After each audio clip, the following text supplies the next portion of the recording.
Assalamu alaikum. I hope all of you are doing well. This video is going to cover lecture 15. However, since there was a 1 week gap between lecture 14 and 15, so I'll be starting with a quick recap of lecture 14. In the last lecture, we discussed a different representation of a continuous time causal LTI system, and that representation was in the form of a linear constant coefficient differential equation. Why had we called this equation a linear constant coefficient differential equation was we saw that the system was expressed in the form of differentials or derivatives of yt or the output and derivatives of xt, which is the input. This representation showed us how the system, the various parts of the various components of the system interact with each other. We saw that such a system can be represented in the form of an equation like this, where we had highlighted that the coefficients ak are going to be used for y of t, which is the output, and the coefficients bk are going to be used for x of t, which is the input. Since these coefficients are constant, so this is a constant coefficient equation. Y linear because all the terms are added, and y differential because this is a sum of different derivatives. So we saw that this differential equation can be solved to give us an explicit expression of y of t. इससे क्या मुराद है? हमारे पास initially एक expression था जिसमें inputs भी थी और इनपुट्स के डेरिवेटिव्स और आउटपुट्स के डेरिवेटिव्स एग्जिस्ट कर रहे थे, और हमने उसको सॉल्व करके वाई टी का एक एक्सप्रेशन निकाल लिया जो कि सिर्फ और सिर्फ टाइम पे डिपेंड कर रहा है और किसी चीज़ पे डिपेंड नहीं कर रहा, so that we can determine the Y T or the value of yt for any given instant of time. How we proceeded was through the classical method, and what happens in the classical method is we say that our solution is a combination of two solutions, which is the complementary solution and the particular solution. Complementary solution को हम natural response भी कहते हैं क्योंकि it is the response due to the inputs and the system configuration, whereas the particular solution को हम forced response भी कहते हैं क्योंकि it is the response due to the inputs. Since natural response is the response due to the configuration of the system, तो हम इसके लिए कैसे प्रोसीड करते हैं कि हम एक कैरेक्टरिस्टिक इक्वेशन हमने फॉर्म की थी, और कैरेक्टरिस्टिक इक्वेशन की फॉर्मुलेशन के लिए हमने इनपुट्स को ज़ीरो कर दिया था. फिर हमने अज्यूम किया था कि हमारा solution Y C of T C E S T की फॉर्म में है, और हमने इस सोल्यूशन और इसके डेरिवेटिव्स को इक्वेशन में सब्स्टिट्यूट करके एक expression for Y C of T determine कर लिया था. इसके बाद हमने फोर्स्ड रिस्पॉन्स डिटर्मिन किया था. फोर्स्ड रिस्पॉन्स के लिए हमने देखा था कि since this is the response due to the input only और this is the response to the input, तो हमने जो हमारा पर्टिकुलर सोल्यूशन है it has a form similar to the input. 3 examples के थ्रू मैंने आपको दिखाया था कि रिस्पॉन्स की किस तरह से फॉर्म इनपुट जैसी हो सकती है, और हमने क्या किया था इस रिस्पॉन्स को और इसके डेरिवेटिव्स को अगेन सब्स्टिट्यूट करके अपना y of Y P T या पर्टिकुलर सोल्यूशन डिटर्मिन कर लिया था. थर्ड स्टेप हमारे पास कांस्टेंट की वैल्यूएशन का था, और हमने कौन सा कांस्टेंट डिटर्मिन करना था जो हमारा कॉम्प्लीमेंट्री सोल्यूशन का कांस्टेंट था यानी c. तो इसके लिए हमने सबसे पहले अपना कंप्लीट सोल्यूशन डिटर्मिन किया था यानी वाई सी ऑफ टी और Y of P of T को इंसर्ट किया था, और उसके बाद जो हमारे पास इनिशियल कंडीशंस गिवन थी उनको अप्लाई करके कांस्टेंट डिटर्मिन कर लिया था, और हमारे पास y ऑफ t का एक एक्सप्रेशन आ गया था. हमने क्लास में एक एग्जांपल की थी जो कि एक फर्स्ट ऑर्डर एलटीआई सिस्टम था, और मैंने आपको बताना है कि आपके करिकुलर में जो डिफरेंशियल इक्वेशंस हैं वो सिर्फ फर्स्ट ऑर्डर ही होंगी, क्योंकि this classical method is not the only way to solve this differential equations. In fact इनके लिए ट्रांसफॉर्मेशन मेथड्स भी एग्जिस्ट करते हैं जो हम नेक्स्ट वीक ऑनवर्ड्स पढ़ेंगे, और उन ट्रांसफॉर्मेशन मेथड्स से इनका सोल्यूशन कंपैरेटिवली इजी होता है। क्लासिकल मेथड को हम सिर्फ इसलिए गो थ्रू कर रहे हैं क्योंकि ये स्टार्ट है और this is the beginning method to solve any differential equation without knowing any more techniques. जो आपकी जितनी नॉलेज है उस नॉलेज को अप्लाई करके आप डिफरेंशियल इक्वेशन सॉल्व कर सकते हैं।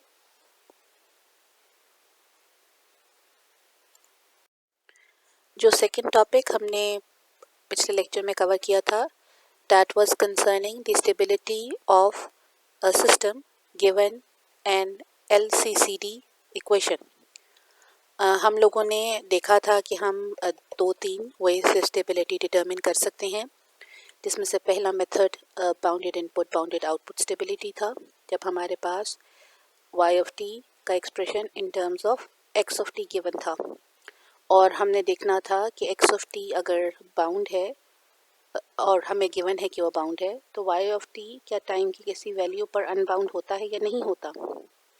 The second method was through the impulse response or h of t, and we saw that for a system to be stable, the impulse response should be absolutely integrable। अब अगर हमारे पास system is given in the form of a differential equation, so how do we check the stability of a system? जब भी हमने stability check करनी है, हमने input को तो बाउंडेड अज्यूम करना है। That brings us to the two parts of the solution, yct and ypt. Since yt is dependent on the input but has a similar form to the input, that means कि अगर input stable है तो yp of t system को unstable नहीं कर रहा। अब हम yc of t को जब देखा था हमने लास्ट लेक्चर में, तो हमने देखा था कि yc of t में हमारे पास एक्सपोनेंशियल की पावर एच टी थी, जहाँ पर एस एक कॉम्प्लेक्स नंबर था, and we saw that for a system to be stable the real part of the roots should be less than 0 और the roots should be in the negative S plane, and that was the necessary and sufficient condition for a causal LTI system to be BIBO stable।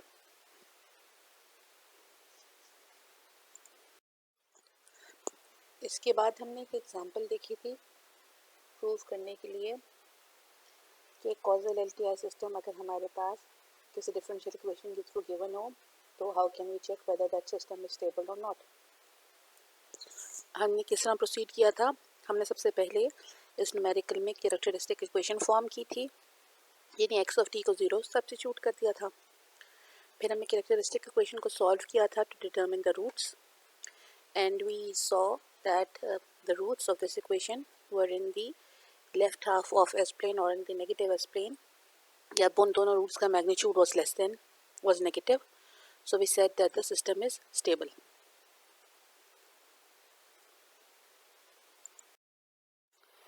कुछ comments हो जाएं about stability of the system।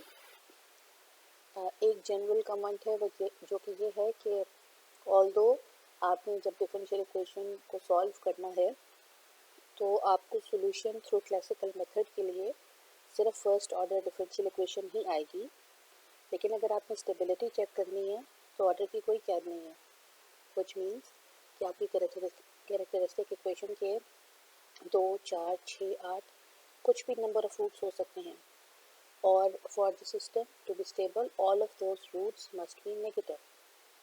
अगर इनमें से कोई एक root भी negative ना हुआ और पॉजिटिव हो गया तो आप कहेंगे कि आपका सिस्टम अनस्टेबल है। तो रूट्स ऑफ कैरेक्टरिस्टिक इक्वेशन को हम मोड्स ऑफ द सिस्टम भी कहते हैं। Sometimes will be asked to check the modes of the system, so what are you going to do, just form the characteristic equation, determine the roots, and the roots are modes of the system.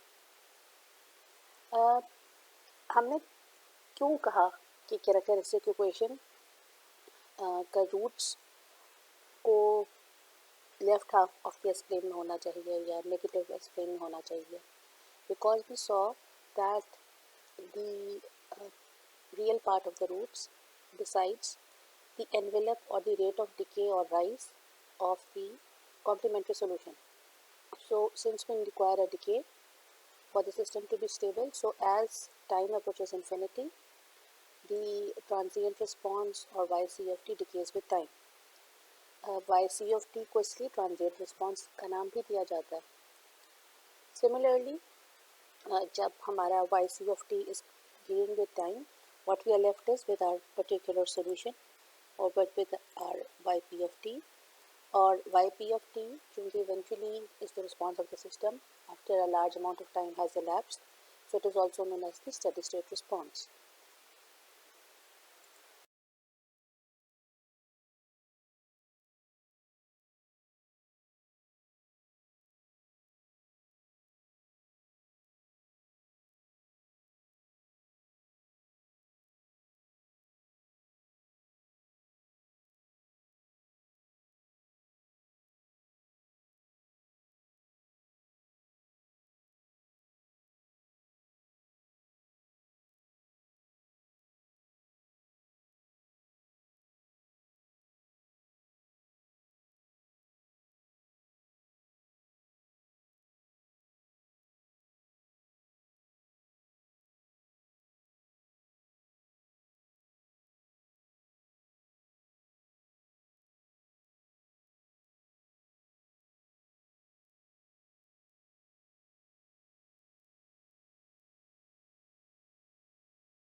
Second step, determination of particular solution. Now we know that our input is of the form sin 3t. इसका मतलब ये है कि हमारी output जो का particular solution वाली output उसकी फॉर्म सिमिलर होगी टू द इनपुट, तो वो it will take the form p1 sin 3t plus p2 cos 3t. To substitute in the equation हमें फर्स्ट डेरिवेटिव चाहिए, तो हम इस ypt का को डिफरेंशिएट कर लेते हैं and we get this expression. Now we substitute both ypt and d by dt of ypt into the given equation, और हम सॉल्व करते हैं इस इक्वेशन को to get our coefficients p1 and p2. Once we get our coefficients, we'll see that p1 is 1 by 6 and p2 is minus 1 by 6, and ypt is 1 by 6 sin 3t minus 1 by 6 cos 3t. Third और final step जो इस equation को solve करने के लिए use होगा, उसमें हमने कंप्लीट सॉल्यूशन को डिटरमिन करके उसकी हेल्प से कांस्टेंट c डिटरमिन करना है. तो कंप्लीट सॉल्यूशन के लिए हमने yt के एक्सप्रेशन में yc of t plus yp of t दोनों को सब्स्टिट्यूट कर दिया, जिससे हमें y ऑफ t का एक्सप्रेशन मिल गया. Now we were given that y of 0 is minus 1. जब हम इस वैल्यू को सब्स्टिट्यूट करते हैं in the equation above, we get a value for c which is c is minus 5 by 6, और overall हमारे पास y of t का एक कॉम्पैक्ट एक्सप्रेशन आ गया. इस y of t के एक्सप्रेशन से हम y की वैल्यू डिटरमिन कर सकते हैं for any instant of time. For instance, we want to determine y of 0.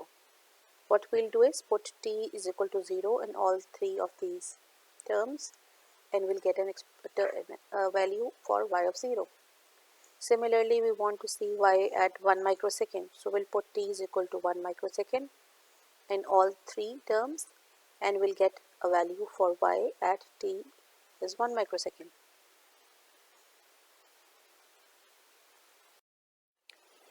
अब say for instance we want to check whether our solution is correct or not. चूँकि आपको मैं फर्स्ट ऑर्डर डिफरेंशियल इक्वेशंस दे रही हूँ to solve through the classical method, so I expect कि आपको पता होगा कि आप कैसे चेक कर सकते हैं कि आपका सोल्यूशन करेक्ट है या नहीं है। सोल्यूशन को चेक करने के लिए आपके पास दो मेथड्स हैं। फर्स्ट मेथड ये है कि आपके पास जो गिवन एक्सप्रेशन है और आपने जो y ऑफ t डिटर्मिन किया है, जब आप इस एक्सप्रेशन में सब्स्टिट्यूट करें तो आपको राइट हैंड साइड पर यही आउटपुट मिल रहा है या यही x ऑफ t या यही एक्सप्रेशन मिल जाए। तो हमने y ऑफ t जो पिछले स्लाइड पर हमने डिटर्मिन किया था, जब उसको डिफरेंशिएट किया तो हमारे पास ये एक्सप्रेशन आ गया। अब हमने yt और dy बाई dt दोनों को सब्स्टिट्यूट किया और सॉल्व किया तो हमारे पास sin 3t आ गया, which is the right hand side. तो दैट मीन्स कि जो सोल्यूशन हमने डिटर्मिन किया है it can be correct. Second condition, again yt का जो एक्सप्रेशन था उसको आपने y ऑफ 0 के लिए डिटर्मिन किया and you get -1, which is what the initial condition said, that y of 0 is -1. So since both of these checks are true, it means that the solution of our differential equation is right. Therefore हमारे पास given differential equation का solution yt आ गया है। अब अगर हमें check करना है whether this solution or whether the system given by this equation is stable or not, how do we check it? जी, हम चेक करते हैं by the roots or the mode of roots of the characteristic equation or the mode of the system. हमारे पास characteristic equation का जो root एक ही आया था, which was -3. Since this root is less than 0 or this is in the left half of the S plane or negative S plane, so this root is negative and this means that the system given by this equation is stable. Whenever this linear constant coefficient differential equation is introduced, we say that it gives an implicit relationship of the system. Implicit relationship यानी जो different components इस system के हैं वो आपस में किस तरह से interact कर रहे हैं। अगर हम इस linear constant coefficient differential equation पे गौर करें तो हमें नज़र आएगा कि इसमें कुछ अगेन y या आउटपुट की टर्म्स हैं जो डिफ्रेंशिएट हो रही हैं, कुछ इनपुट की टर्म्स हैं जो डिफ्रेंशिएट हो रही हैं और डिफ्रेंशिएट होने से पहले वो किसी कांस्टेंट कोफिशिएंट के साथ मल्टीप्लाई हो रही हैं और वो ऐड हो रही हैं। तो नेचुरली हमें लग रहा है कि इसका मतलब है कि सिस्टम में कुछ एडर्स हैं, कुछ मल्टीप्लायर्स हैं, कुछ डिफ्रेंशिएटर्स हैं। लेकिन डिफ्रेंशिएटर को हार्डवेयर में रियलाइज़ करना डिफ़िकल्ट है। क्यों? क्योंकि it is an extremely difficult process which is sensitive to errors and noise. तो generally differentiators के बजाय system में integrators का इस्तेमाल किया जाता है। तो the first component which will be required is an adder. Adder को हम किसी सर्किट में एक सर्कल with a plus से रिप्रेजेंट करते हैं, जिस पे एक टर्मिनल एक सिग्नल और दूसरे टर्मिनल पे दूसरा सिग्नल अपीयर होता है और एज अ रिजल्ट जो आपका आउटपुट सिग्नल है वो दोनों सिग्नल्स का सम होता है। सेकेंड कंपोनेंट आपका मल्टीप्लायर है जो हमारा कांस्टेंट कोफिशिएंट को मल्टीप्लाई करने के लिए यूज़ हो रहा है और सिंपली आप एक एरो हेड के ऊपर मल्टीप्लाइंग कोफिशिएंट लिख देते हैं इन सच अ वे कि अगर इनपुट xt है और वो a से मल्टीप्लाई हुई तो आपके पास आउटपुट या the end of this line this terminal is axt। And the third is integrator. अगर आपकी इनपुट xt है, once it is applied to an integrator आपकी output is integrated and say for instance this circuit element is an operational amplifier.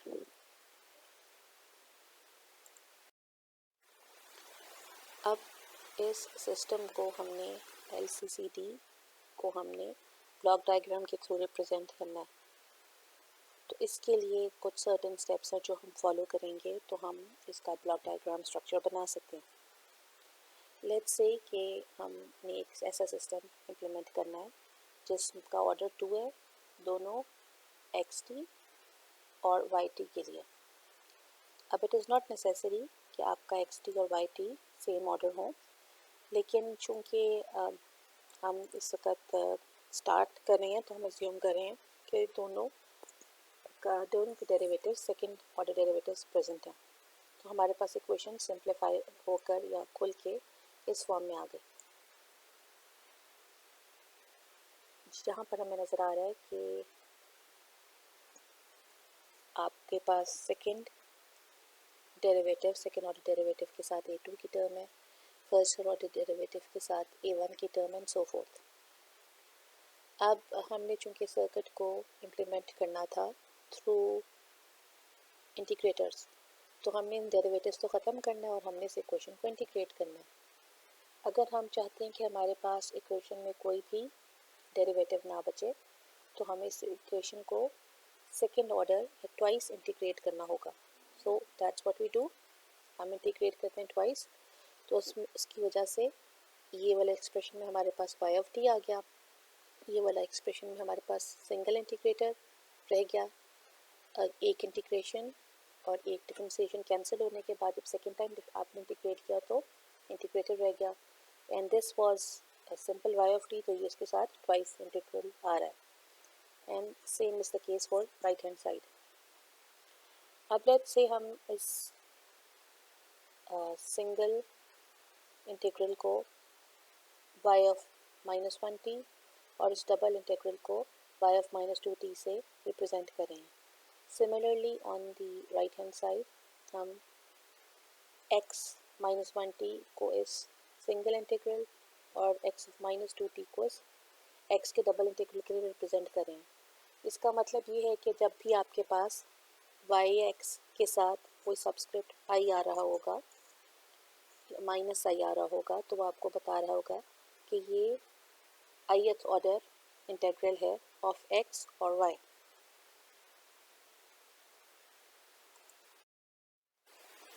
So we replace the integrals by the y subscript I and x subscript I terms, and this is what we get. So let's revise what we have done so far. We had a linear constant coefficient differential equation, and we want to make a block diagram for that equation.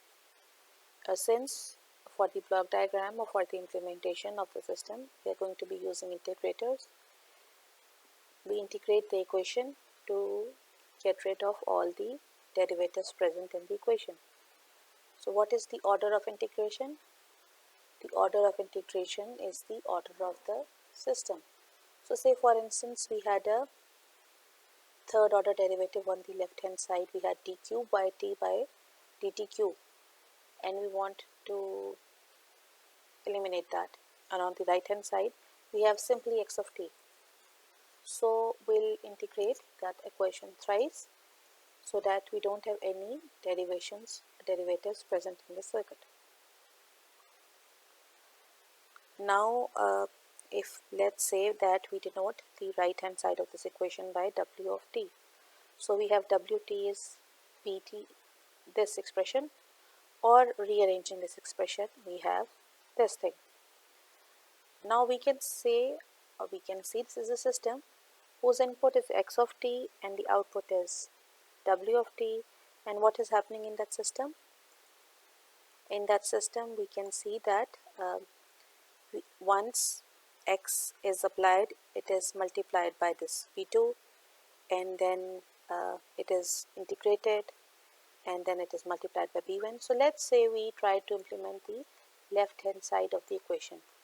So we have an input xt, and that input is multiplied by b2.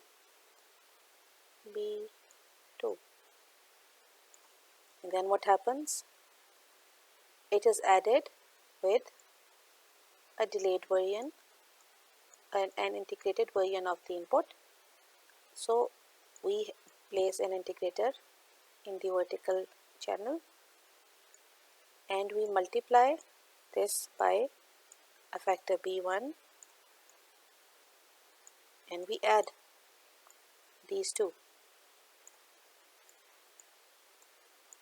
But we also see that we have another factor which is x of minus 2, which was the twice integrated form of the input x of t, and this is being multiplied by the factor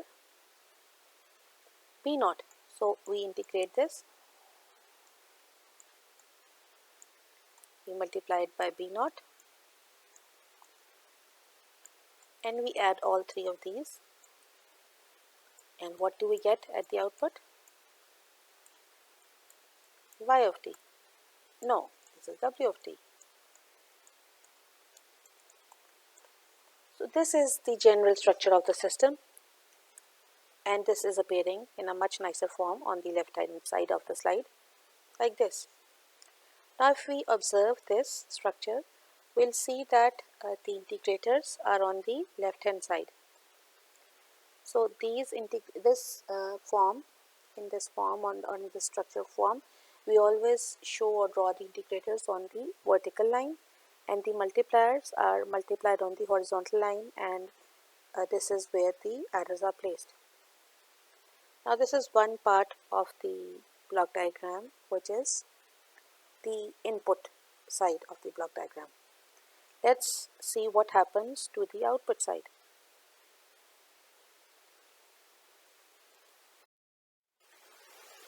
Now we have drawn the block diagram for the input part of the LCCD. What about the output part? Obviously we have to make a block diagram structure for the output terms as well. Now we remember that what we did was we said that the left hand side of the LCCD was equal to WT. Now this equation acts as another structure with WT as input and Y of t as the output. So if we rearrange this equation, we come at this form where Y of t is the output and W of t is the input. So we say W is the input and Y is the output. We also observe that for this expression, the coefficient of the first integrated term y minus 1 comes with a minus sign, and the coefficient for y minus 2 again comes with a minus sign. But we only have the adders, so we'll multiply the coefficients by minus a1 or minus a naught. We'll be going through the same exercise as we did for the last slide, which was the input side of the structure. We have output y, and this is integrated to form y of minus 1, and then this is being multiplied by minus a1, and it is added with wt, and then what also is added with wt is y of minus 2t after being multiplied by a naught. So we integrate y minus 1 to form y minus 2, multiply it by minus a naught, and then add it. So till here we are getting this part of the equation. Now after this part gets added, it is being multiplied by the factor 1 by a2 to form y.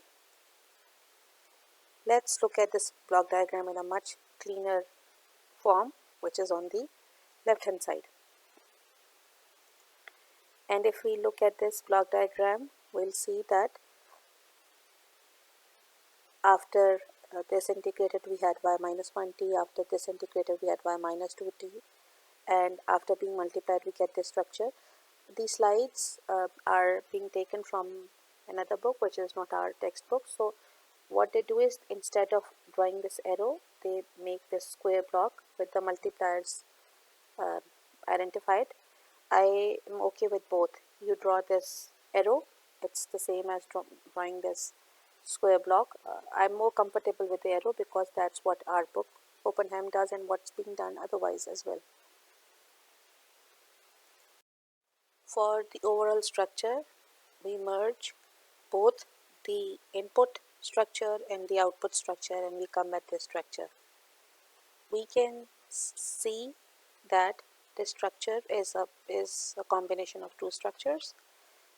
We can also say that both of these structures are connected in cascade. We also observe that the integrators are on the vertical line,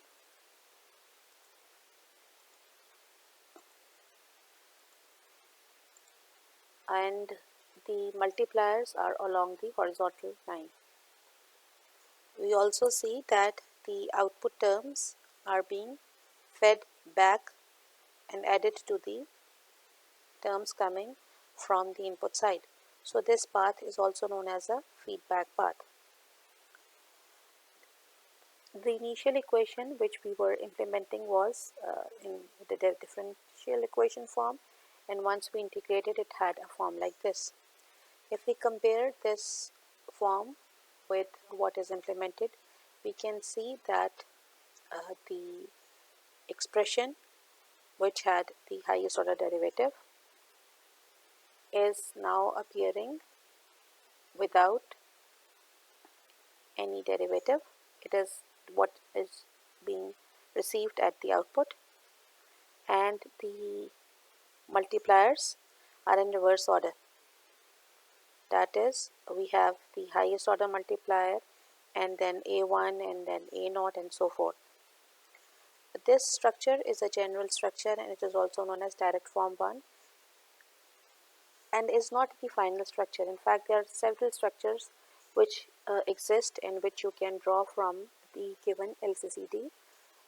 This structure is what the SNS students study. The other structures are what you'll study in DSP.